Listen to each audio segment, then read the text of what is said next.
Siguro tatanungin ko kung worth it pa ba kung i-risk ko to. Kung talagang mahal ko talaga siguro siya, kung yun yung magpapaligaya sa akin, baka try ko. Pero kung hindi naman, magiging sakit na siya sa ulo, hindi ko na lang gagawin, di ba?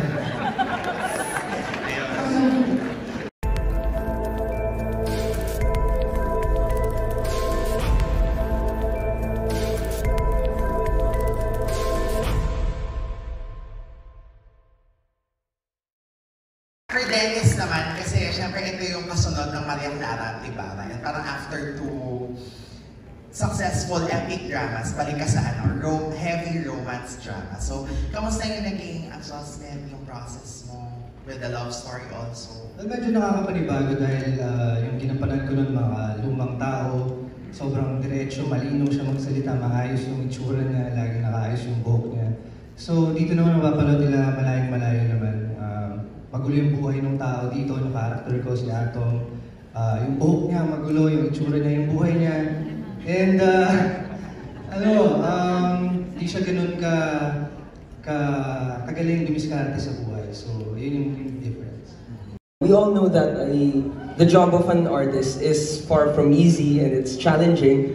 And I just want to know, what mindset do you equip yourself knowing that this would be another challenging role for you again? Well, siguro yung pagpapahalaga sa trabaho at pagpapahalaga sa mga katrabaho mo.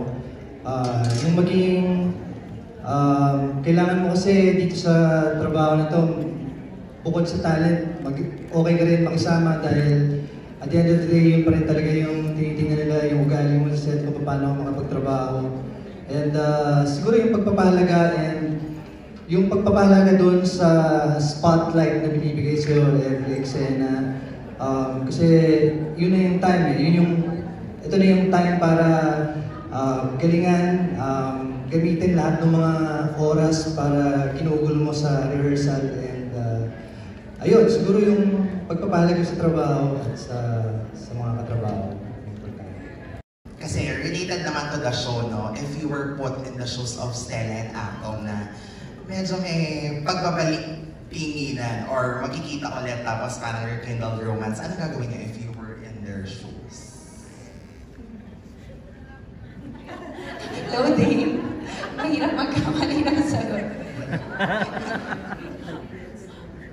Well, ako naman siguro unang tatanungin ko kung magkita man ulit, diba? Matagal na magkasintahan. Tapos may kanya-kanya na kaming mga personal na buhay.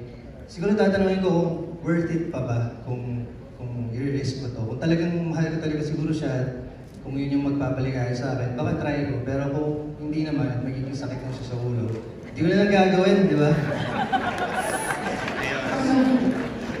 Ay, di ba? Honesty system. Ano ba to? Marriage counseling ba ito? Anong nangyayari?